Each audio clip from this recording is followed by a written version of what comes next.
So what is your certification then in hypnotherapy? So I am a certified clinical hypnotherapist with a certified medical support additional piece. Okay. And all that fits on a business card? No. I just picked a couple. Okay. So what did you learn when you were doing this training? Well, let's start with this. What did you think going in, and then you realized once you took the training? How did your understanding of hypnosis change? Yeah, one of the things is I knew it worked, but I couldn't explain how and why it worked to anyone. And being a CPA, I wanted to know the why. I wanted to understand why. And what I really learned is that the brain, you go in and out of hypnotic state throughout the day. I don't know if you've ever, like they call it driving hypnosis, where you just zone out. Or if you're ever in the zone, they talk about like in the zone, that's a trance state. And what's happening is you're just dropping into different brain waves that we go into and out of throughout the day, but mainly the ones you go into when you're drifting off to sleep. So you start at beta, you drop to alpha, theta, delta. So all we're doing is getting you into an alpha brainwave state, and that allows you to work with the subconscious mind. And that's what hypnosis is essentially intentionally shifting the different brainwave state that we're in. Yes. Okay. Because if not, the bouncer's going to keep blocking all the new ideas. Right. So you mentioned this, and the bouncer is the conscious mind. In my world, they call it the critical factor. Okay. Fancy name. I call it the inner analyst. It's the one that when you're trying to work with new ideas, say in talk therapy, and they're like, okay, here, do this new thing, but something inside of you is resistant to it, it's because it doesn't align with what's in the subconscious. So I finally came up and aligned it to, it's like a bouncer at a nightclub. He has a list. Whoever's in the club already, your ideas, your beliefs about yourself, he's only going to let in ones that match or are similar to it. So hypnosis just gives the bouncer a break so that we can completely upgrade the entire subconscious, the nightclub. He comes back, his list is updated, and he doesn't care. Like, he's not choosing good or bad. It's just whoever's on the list gets in the subconscious. And so instead of having the negative feedback loop a lot of us have, we can now create a positive feedback loop. Mm-hmm. Yeah. Okay, so the bouncer goes to sleep. Yep. Just takes he gets a break. He gets a cigarette break. Okay, he gets a cigarette break. and then you're looking at the guest list and you're saying, okay, these guys, no, we don't want them in the club anymore. Yep. These other people, we do want them in the club. And these people being belief systems and things like that. Yes. So how much control does a person have in that process? Or if I was to come to you for a session, am I just handing you that clipboard and just trusting that you're going to update it? Or am I still involved in that process? You are very involved. In my school, they actually would call people the co-therapist.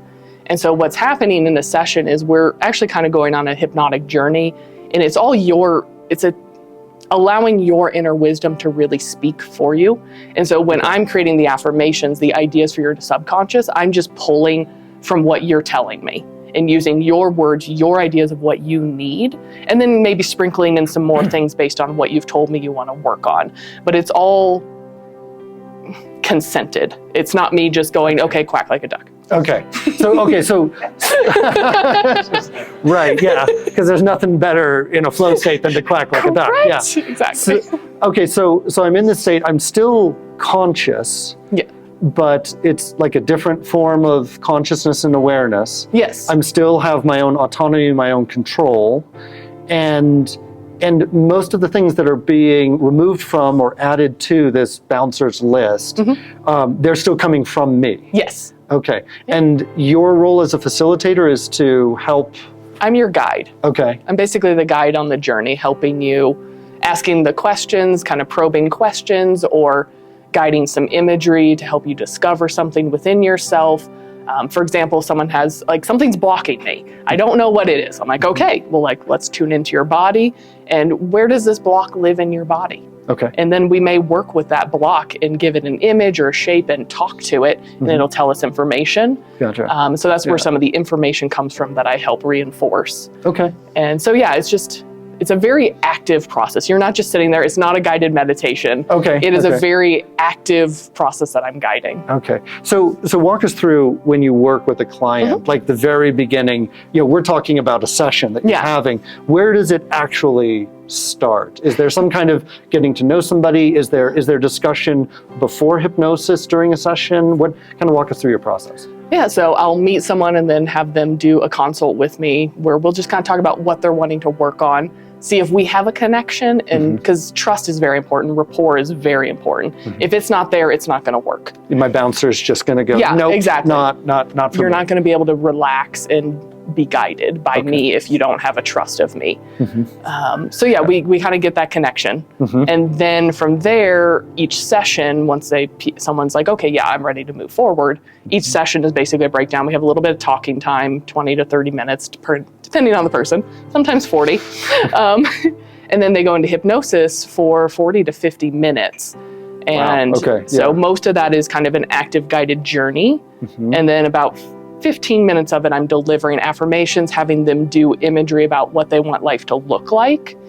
And I actually record that piece of it. So they end up with a custom 15-minute recording every session to reinforce things between sessions, because the bouncer needs some help keeping his list updated for a while. Okay, gotcha. So these sessions are an hour and a half-ish? Yep, 90 minutes. 90 minutes, okay. And in person? Virtual. Virtual, okay. It all works virtually. All works, so it virtually works. Yes, yeah. No, it really does work. It's just, you just don't have to be there in person necessarily for it to be effective. Correct. That surprises me. I would think that, I need you right here, with the physical presence to have it, but you're have great success remotely. Yes, absolutely, because there's a secret to hypnosis. Okay, what's the secret? The secret? So, all hypnosis is self-hypnosis. So you are choosing to do what I'm guiding you to do versus me putting you or making you go into a state. Okay. So I am basically inviting you into trance.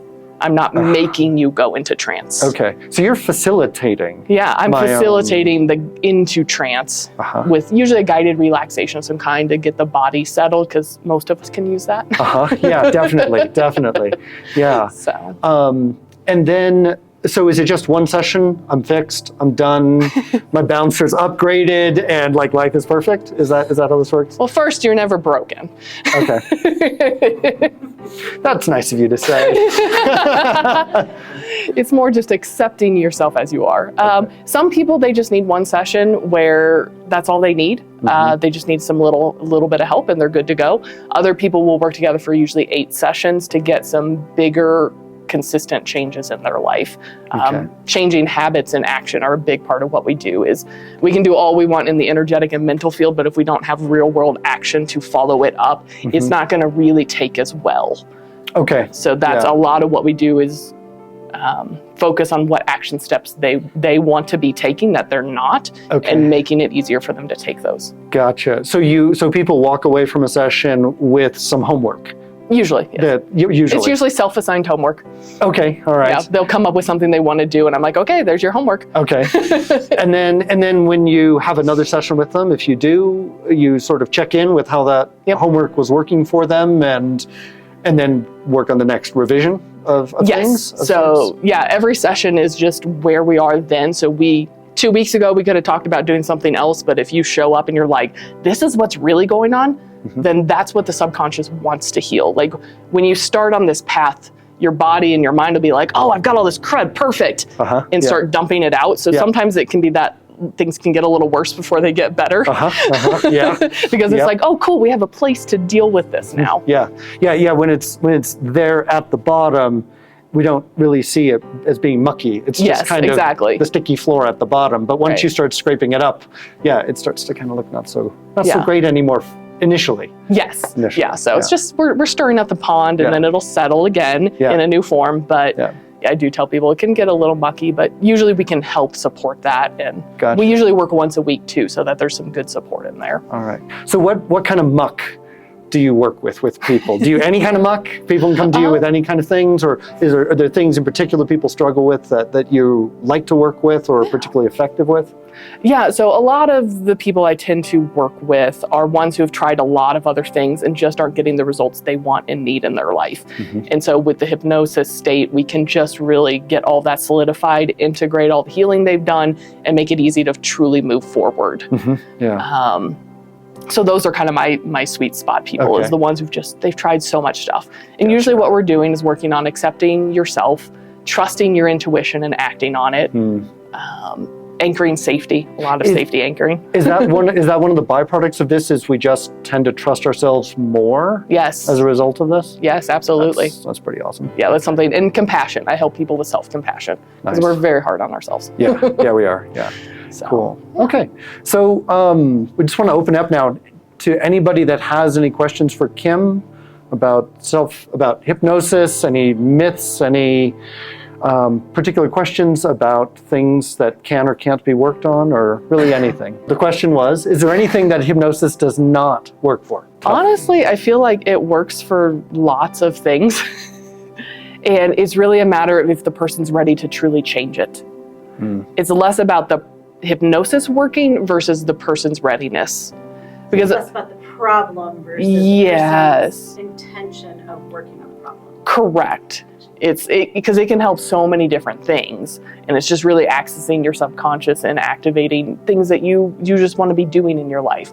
But if you're not ready to go forward, then it can make it difficult. Like, I've worked with clients before where we helped them basically have the opportunity to make new choices, and they kept making the old choices. Like, they even said, like, cool, I can make new choices now, and kept making the old choices. And so I'm like, well, I can't help you any further because you're not taking the action you want to be taking. So therefore, I mean, we're done. It's kind of like, I'm not going to keep you there just because you signed up or wanted to do so many. It's just like, okay, we've hit the end road of what I can help with if you're not willing and ready to make the change. So, yeah. Does this work also on physical ailments? Yes. So that's how I got into it, was to help with my chronic illness. I had vestibular migraines, which is dizziness, vertigo, nausea, like stuff like that. And it helped me resolve my symptoms, be less sensitive to the environment. And I've worked with people for chronic pain. It's worked for people with cancer to help reduce sizes and or eliminate. It's helped people with infertility. So it's a lot of things. When we have physical ailments, there is an emotional psychosomatic cause to it. So we work on that piece in tangent with the medical system. That's part of why I have the certified medical support piece, is I got 100 hours specifically on more medical training. How much training have you had? How long are these courses? When I did the math, is about 700 hours of training in total for the various schooling I've done. Wow. And how does that compare to being a CPA? Was it a comparable number of hours there? Roughly. I mean, when you consider that a college undergraduate degree is usually 120 hours and a master's is only 30 hours. Wow. And so, a lot of it's the experience as well. So I've been doing this in some form for 7 years now. Holy cow. Wow. So. That is a lot of hours. Yeah. Yes. Nice. Okay. Yeah. Other questions? The question had to do with the inner child, and how that inner child likes to be rebellious sometimes, doesn't necessarily want to cooperate, and how you can get back in touch with it. Yeah, so absolutely. One of the ways we work with the inner child is just healing the emotions they're stuck in. Sometimes they just want to simply express it. And then also we help create safe spaces where we take the adult version of you and actually have you regress back to a child time, but you're still the adult version of you, and bring resources to that child. And actually my offering I have on my next hypnosis virtual workshop is for the inner child, where we're going to go on a journey, discover a little bit of what your inner child wants, and then also create a safe space for, I call them your inner children, where each version of you is kind of like, you can get stuck at moments in time. And so you don't just have one inner child, but you can have multiple inner children of each age or moment that there was pain. And so creating a safe space they can gather and just get to be the kids they want it to be. And so like mine's a giant meadow, and it's got like slides and a playground and a lazy river and animals. And so just and like, no bouncer anywhere. No bouncer. Okay. Well, there's guides there to make sure no one, like the negatives don't get it. More like guardians than bouncers. Yes, guardians versus bouncers. I like that. All right. Cool. Just the bouncer image is just really strong, the way you put that out there. I was like, yeah, okay. So, anybody else? Any more questions?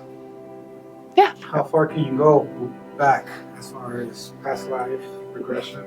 Yes, we can absolutely do past life regression. So any lifetime, usually the way we do it is around whatever you're working on will regress to the life that's the karmic cause of this issue. Because sometimes we'll bring things into the current life. So yeah, we do a lot of past life work. Awesome. And is that a specialization, past life work? It is. It actually is a specialization I got as well. And we can do interlife work as well, where you regress and learn more about what your soul's goals were for this lifetime. And natal work too. Like things can affect you in the womb. Gotcha. Okay. So, yeah, there's there's just that's why it's hard to tell people. It's like, what do you do? It's like, well, we can do so many things. Yeah. Well, the technique can be applied Yeah. to many different areas of one's life and self-development. Yeah. Is that right? Pretty much. Yeah. Yeah. That's the goal, is just to help you have a better life, the life you want, not the one you were conditioned to have. Right. Yeah. Because this is about reconditioning mostly. Right? Pretty much. It's Yeah. reconditioning, reprogramming. Most of our self has been conditioned by the time we're 7. Okay. And we didn't choose it. We just Okay, were subject to what our life was happening. And so, yeah, it's really updating that program so you can have the life you want. Gotcha. Wonderful. So, yeah. Anyone else? Any other questions? So when you have multiple issues, how do you go about treating that? Are they all at once? Is it asked about in a group, or, do you break it down? Yeah. So it depends on what those multiple things are. Some of them are more related, and so we'll just kind of go through them. Other ones, it may take more time, but I find there's a lot of common threads, so usually we can kind of work through them, but that is a one-on-one case, depending what those are.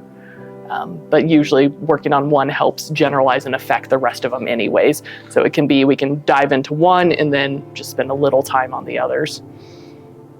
Great.